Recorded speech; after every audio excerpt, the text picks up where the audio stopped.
Hey there, seekers of spiritual, tangible results. Welcome to the No Nonsense Zone, where common sense meets the spiritual. I'm Jason Parks. I'm Emma Romano, your unapologetically real spiritual guides. We don't sugarcoat, we don't dance around the woo-woo, we just deliver the raw, kick-ass truth. Join us each episode as we dive deep into the mystical, cut through the bullshit, and show you how to manifest the tangible results you've been craving for. No fluff, no filters, just two mentors on a mission to elevate your mind, body and soul. Get ready to transform your life like never before. This is Soul Aligned Results.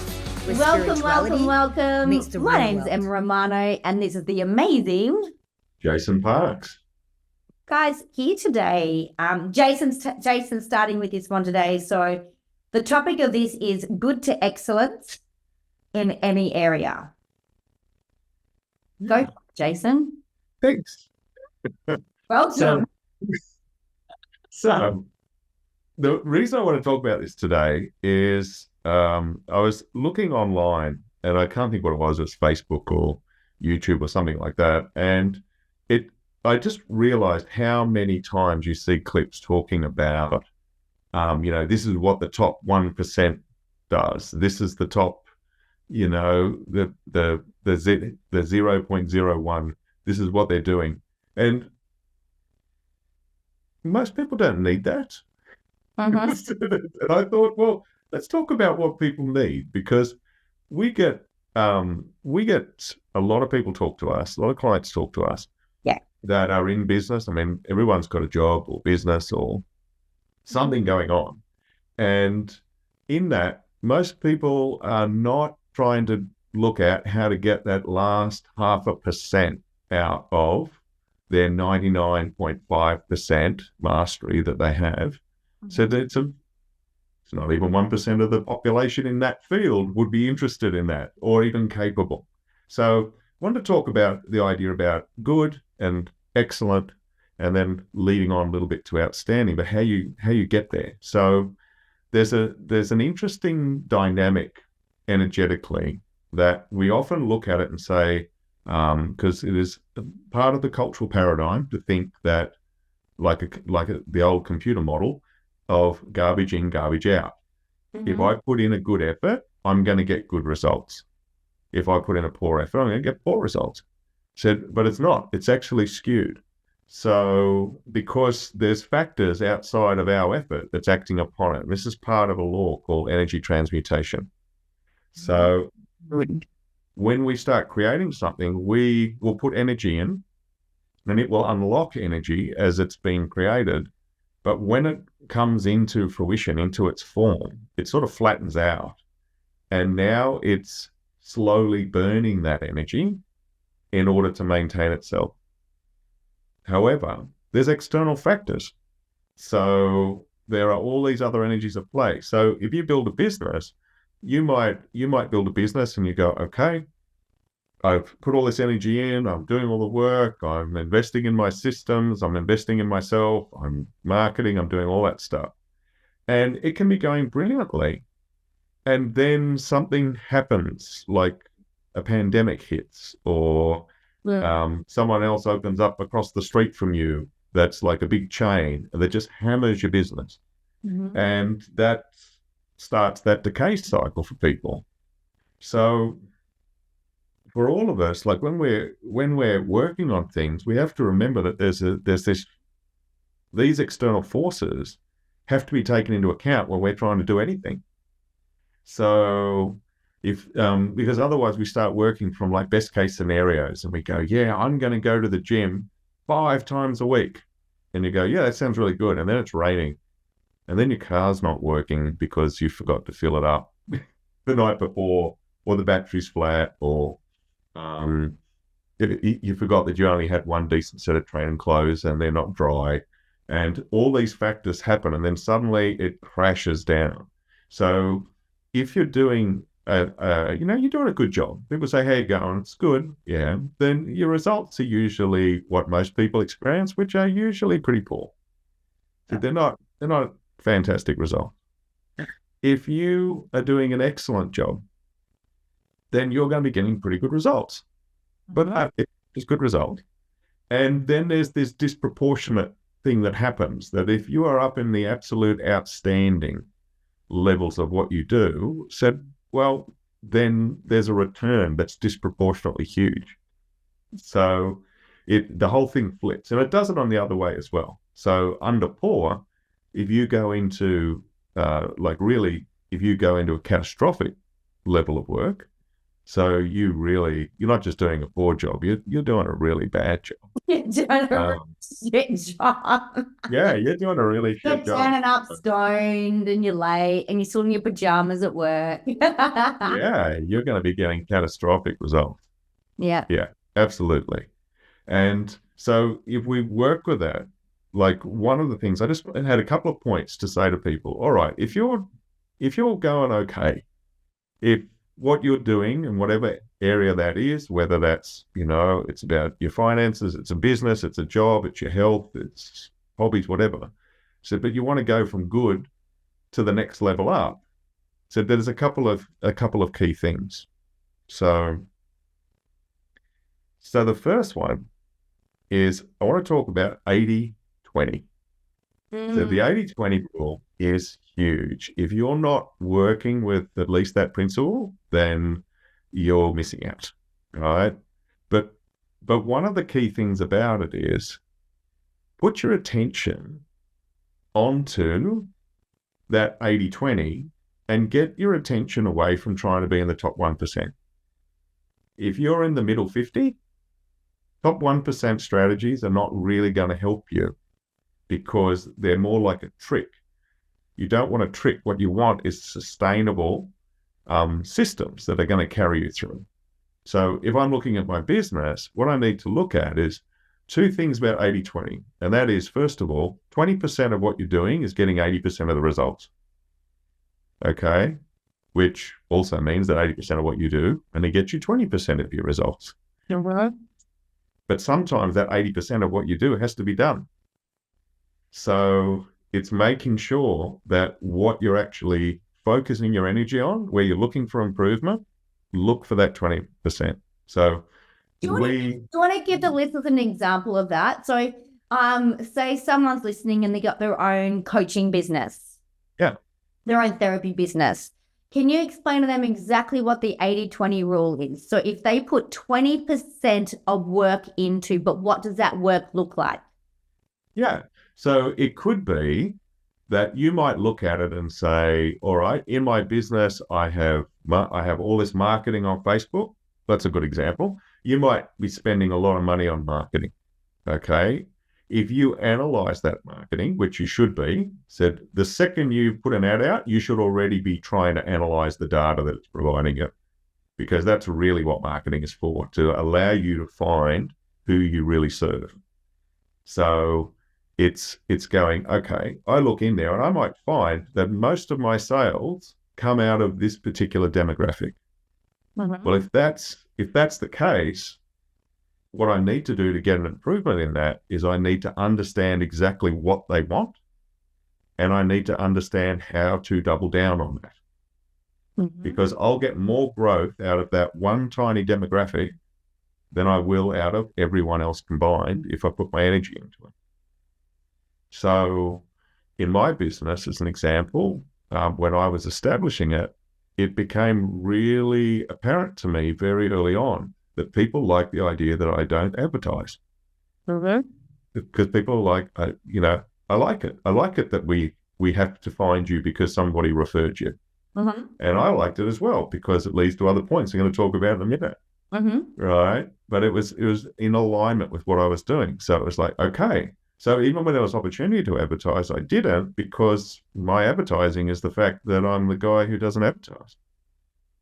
So you got to find that one little thing, because if someone was to talk to you about what's your unique selling proposition in your business, say, I don't market, they'd say you're stupid. And I said, why? I'm fully booked. I'm fully booked. Fully booked, right? Filling out retreats, everything. That's it. Yeah. But it comes into the next point we'll talk to. So in that, you need to sort of pin down what it is that sets you aside, that makes you unique. Okay. And the other side of the 80-20 rule is that you need to understand that within your industry, whatever that is, or most of the people that you know, or family, or it doesn't matter what, if it's relationships, it's most people you know in a relationship are doing 80% of the things that you're doing, and they think the way that you think. But there's 20% that's getting completely different results that are beyond what you're doing. And we need to observe those. And the easiest way to do it is get outside of your circle. So if you're in business, that means get outside of your industry. Stop looking at things like, I'll give you an example. I used to teach martial arts years ago. There's a universal formula. Everyone says the same thing all over the world. And that is, of the people who began martial arts, people who get to black belt, which we would consider to be, by and large, a graduation point. It's like graduating primary school, okay? Yep. So to graduate primary school, 1 out of 1,000 people will graduate. Wow. Yeah. So if you look at it, you say, all right, well, that's a pretty shit school. Mm. That means the model's rubbish. But why is the model rubbish? Because everybody's doing it. So I started looking at this principle and going, well, let's look outside my industry. And that was one of the things that I came up with. Wait a minute. If this was a school, if this was anything else, yeah, you'd go, that's rubbish. They don't know how to teach. Yeah. You'd be closed down. Yeah, exactly. So what you would do, so what I started to do is I started to look at not how can I, martial arts are always thinking about techniques. They're always like, oh, I need to add grappling, or I need to do this, or I need to do that. And I started to look at, okay, let's not do that. Let's look at how we're teaching it. Okay. And when I started looking at how we're teaching it, I had this stable base. So by the time I retired from teaching, that school that I had was running with this model, said it had 85% of the people who started got to black belt. Oh, wow. And it wasn't because, and what I was asking them to do was a lot. I was asking them to do a lot. They had to learn, by the time they got to black belt, they were, not only were they really well trained in Qigong and Kung Fu, Chinese martial arts, they had like 12 basic forms that they knew how to do, and some of those were not basic at all, or they were quite long and difficult. But just the range of stuff they studied was huge. They knew how to use short weapons, long weapons, improvised weapons. They knew how to grapple. They knew how to do all manner of things. They understood the philosophy of it. They could demonstrate, they could break things with, they could break boards and do all that sort of stuff. So there was all these things that these skills across the board that they had. And not only that, but it took the time to get them to that level from 6 to 7 years down to 30 months. Way, that's amazing. Because I changed how we taught, right? So I constantly analyze the teaching process. So one of the things is, often in martial arts, people will punch the air, right? They'll punch the air. And that's okay. You got to do it. You got to be able to work on a technical skill without hitting something and injuring yourself while you learn it. Mm-hmm. So most people do it in either the length of the room or they do it to a count of 10. So you march up 10, turn around, march back 10, do all that. So when I was working with her, I realized that 3 was the magic number, followed by 8, followed by 12. Wow. So when you started to do 12 reps instead of 10, you got better outcomes. If you could divide that 12 into lots of 3, you got even better outcomes.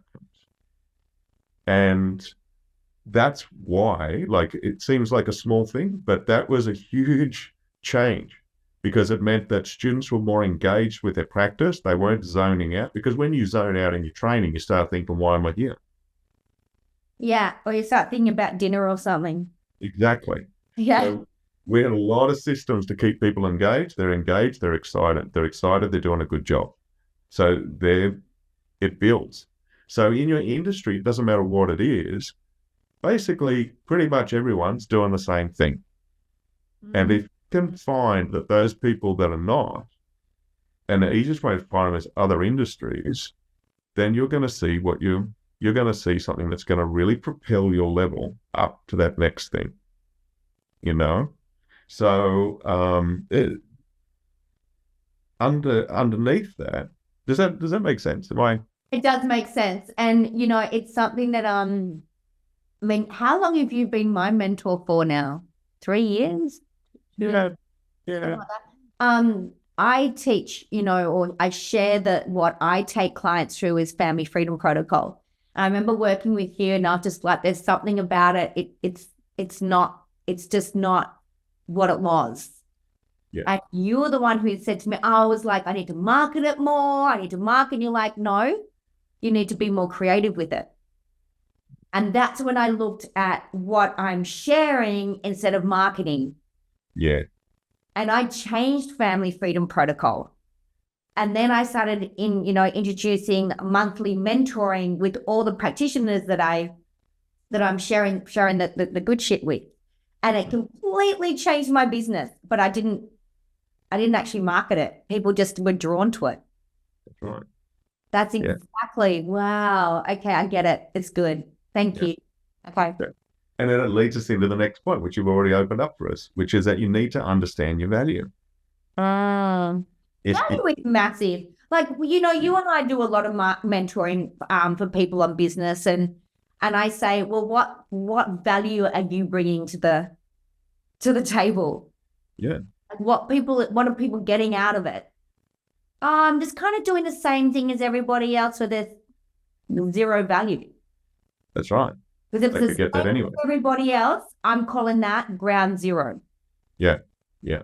I don't want average results. I want fucking awesome results. I want outstanding results. Yeah. As a client and as a practitioner. Yeah. Exactly. Because I don't want to be paying this great money for an average result. I don't want good.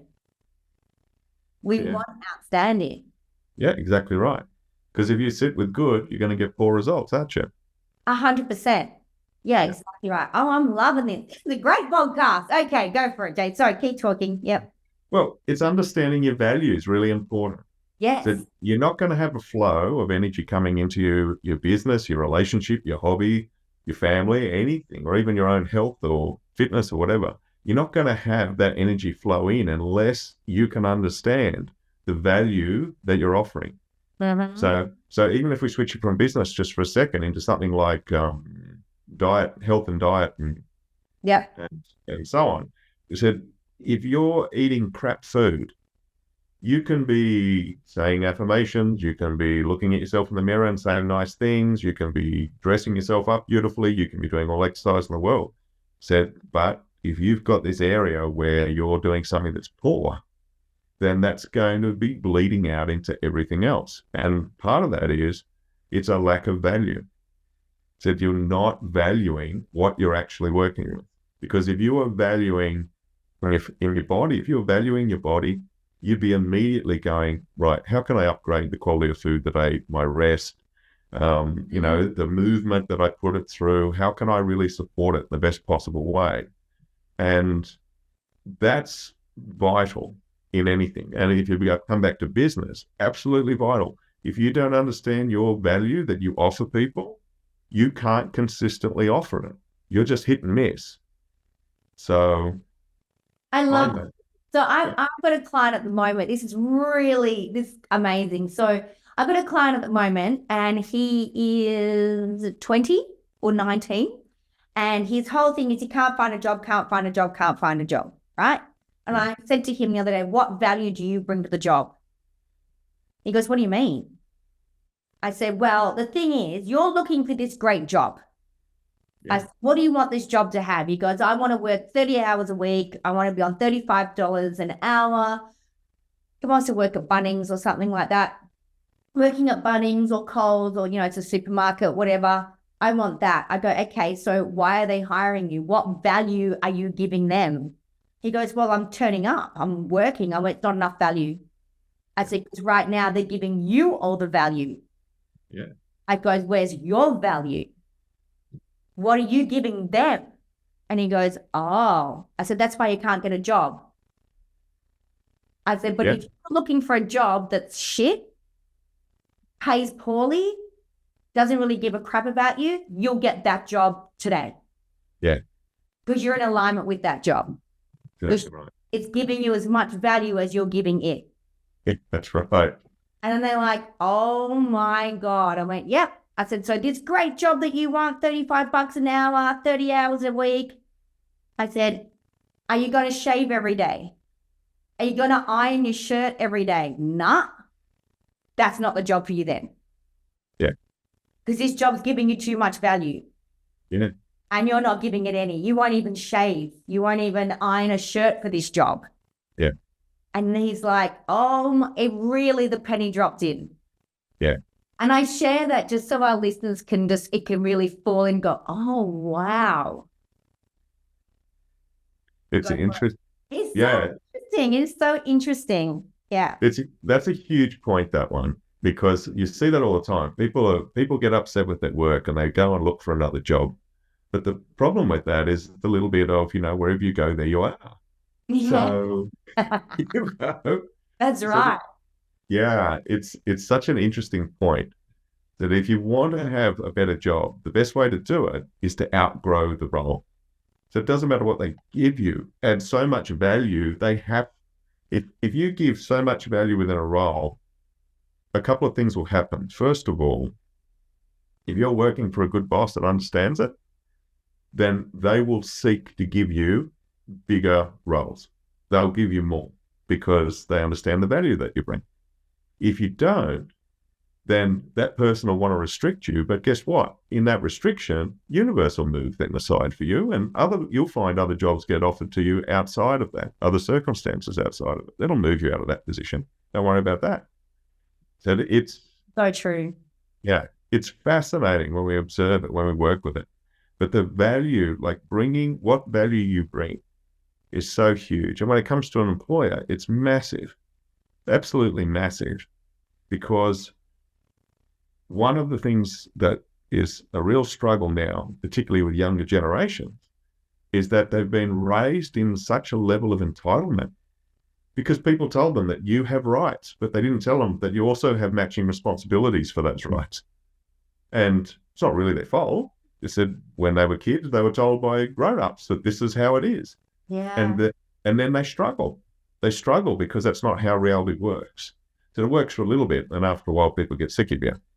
So when times are really good, people can put on entitled people that offer minimal value, and a business can absorb them if they're too lazy to do anything about it.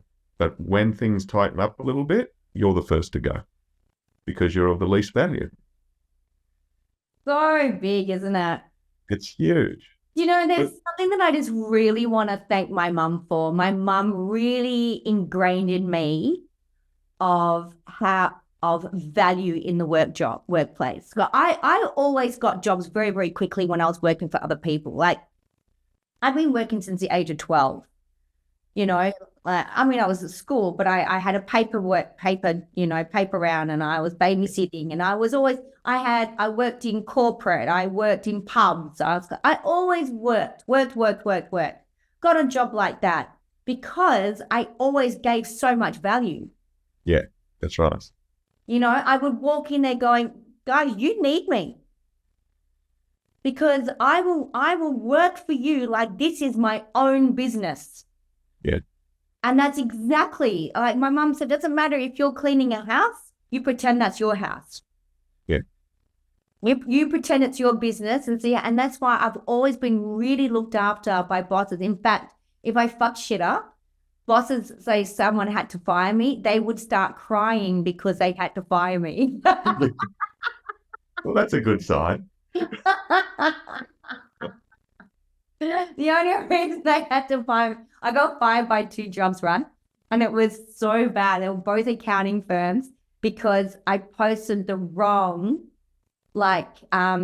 tax returns to the wrong people. Yeah.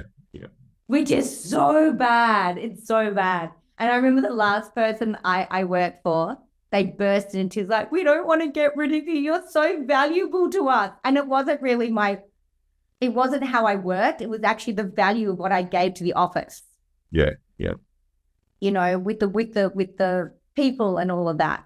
This is a massive podcast. This is a massive thing to be talking about. Well, that's what we do. I love it. Yeah, value. It's not just about it. It's about relationships as well. Absolutely. You are looking for this person to value you and give you value and value the relationship. Well, I'd say there's a lot to people. They'll sit there and they go, oh, I want a Jason Momoa type. I went, nah, you'll never get it. Yeah. And they go, why not? I said, because he's fit. And you're about 30 kilos overweight. Yeah. True, right? Absolutely. Because you want somebody to accept you as you are, but you don't. So I'm like, hang on a minute. This guy's going to pass you in the street. Yeah. Because he's busy at the gym. Yeah. And he's drinking juices. He ain't at the pub. And he's not sitting at home watching Netflix with 2 packets of chips and a packet of Tim Tams. That's not where he is. Yeah. So you got to pick yourself up. If he's up here, she's up here, you got to pick yourself up without even meeting them. Now you'll meet them. Yeah. Because you're not giving enough value to yourself or to them. Yeah. So, value. It's a big one. That is huge. And if you know, like, if you understand your value, so then you understand, like, if we come back to business for a minute, to one of the things that sort of even just in, say, parenting or relationships. Okay, we'll stick with that for a minute, right? You got to know your value. Mm-hmm. If you don't know your value, you can't market it. Because marketing, everything in life is marketing. Everything is sales. Like if you're a support worker, you do sales. It said that's what you do. It said because you're trying to sell good life choices to what may be a very hostile market. So I've certainly had those roles where, you got people that do not like the idea of making a good life choice and you're trying to sell them one. So they're not interested. But if you're in a relationship, if you understand the value you bring, it creates a stable energy for everyone in that relationship. Mm-hmm. If you don't think that you hold value as a parent, then your children will pick up on that and they'll think that you're parenting, you're not much of a parent, and you'll have all these problems with discipline in the home, and you'll have all of that'll flow on from there because they're just reacting to the level of value that you're offering. Whoa. Listen to that again, guys. They're just reacting to the level of value that you're offering. Yeah. Oh, there's a statement. I love that quote. Yep. So it's in everything. Like we're doing it all the time because it's an energy dynamic. We're not talking about, this is not about image. This is not like, if you dress in a certain way and, you do your makeup or you get your hair done nice, everything else. It said that suddenly everyone's going to start listening to you. It said it's like a suit. For men, it's like wearing a suit. Mm-hmm. It said wearing a suit, some people can wear a suit, some people cannot. And a big part of it is understanding what a suit is and what it means, and therefore you're completely comfortable in it. If you're comfortable in a suit, you look like you belong in it, no worries. But if you look like you're wearing a suit and you look awkward, it's like you're on your way for a trial hearing, That's true, right?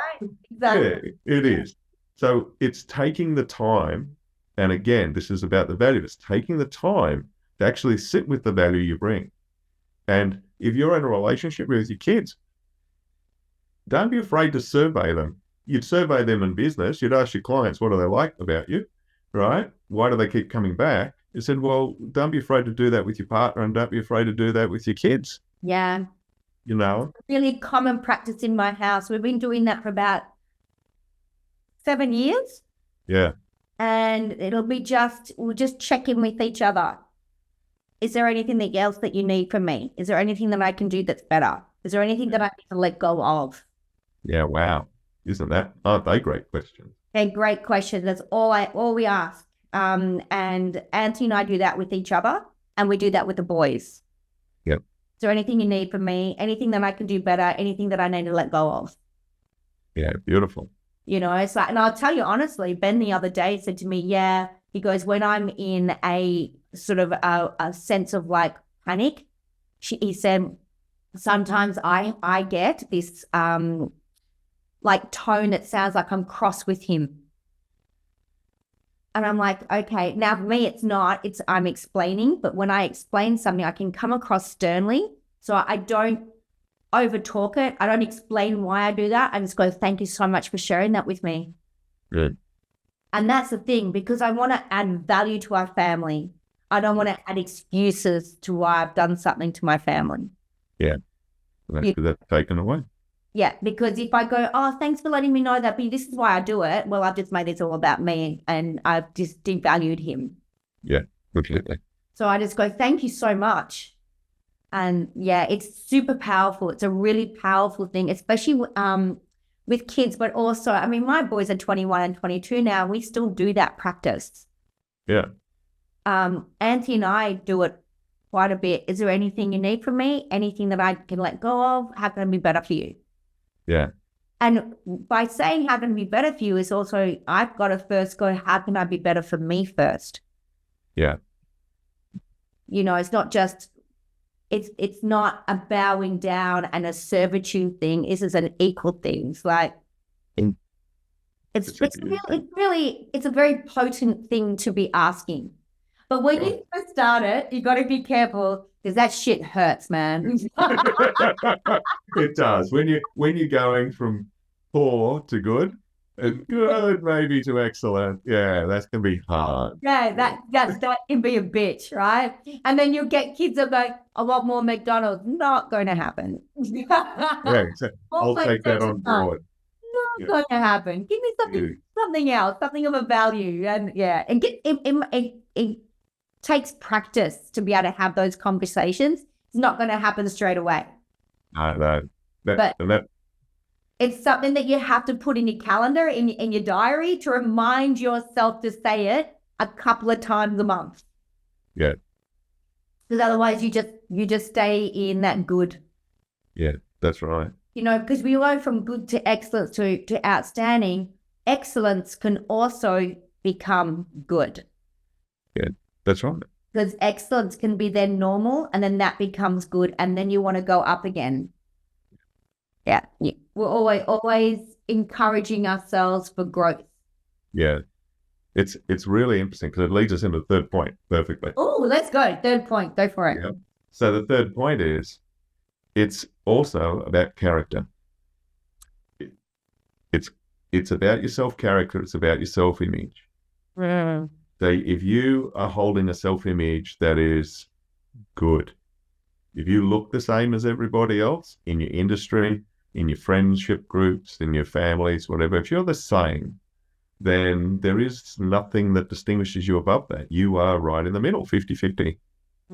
So you need to find where you stand out.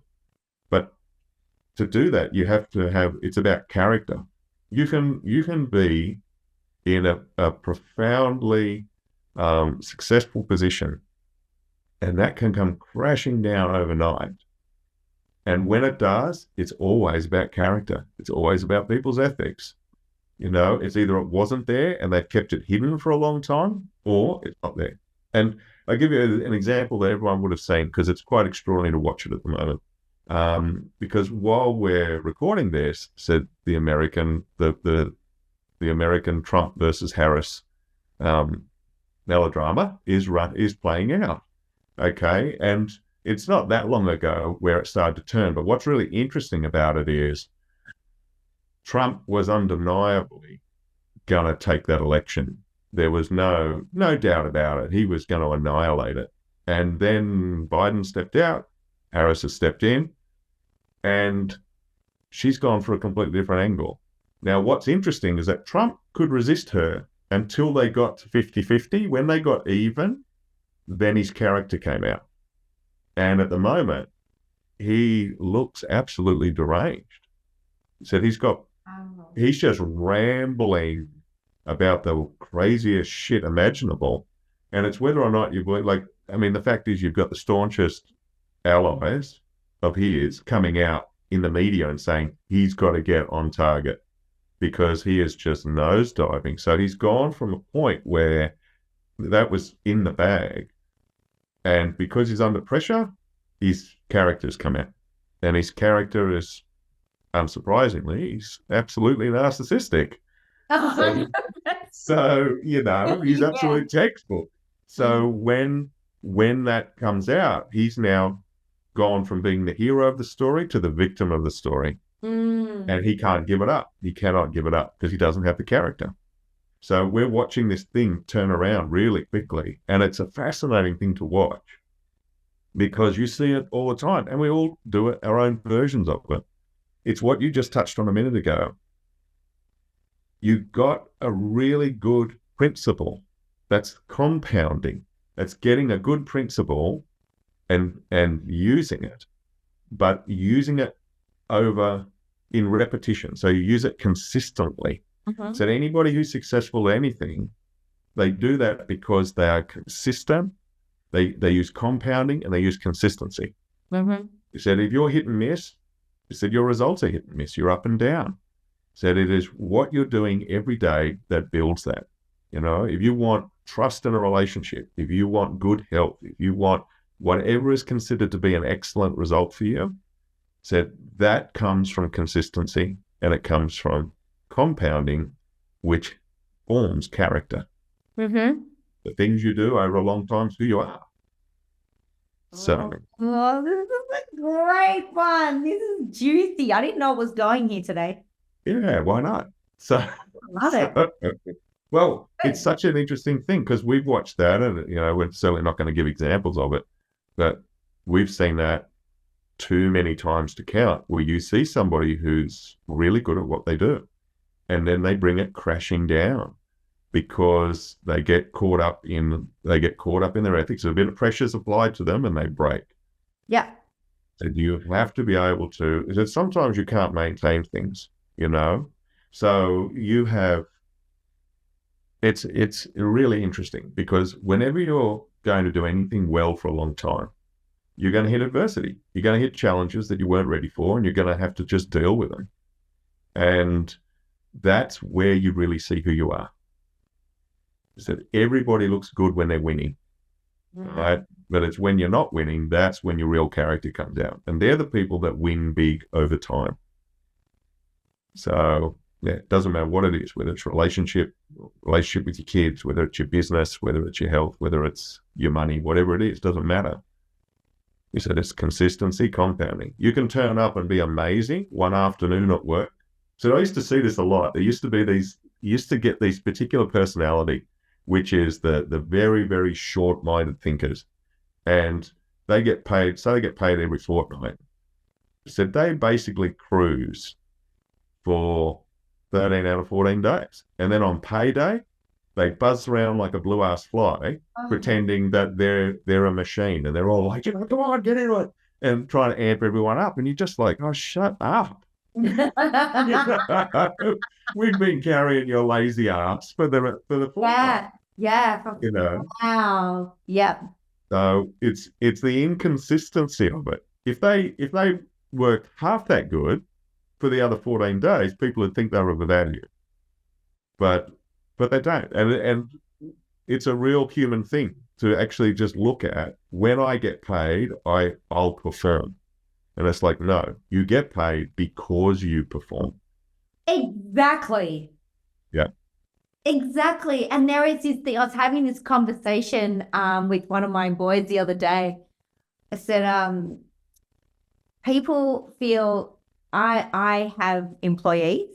I'm an employer and I pay them very, very well and give lots of extras and take them on holidays, my staff, and do all kinds of things.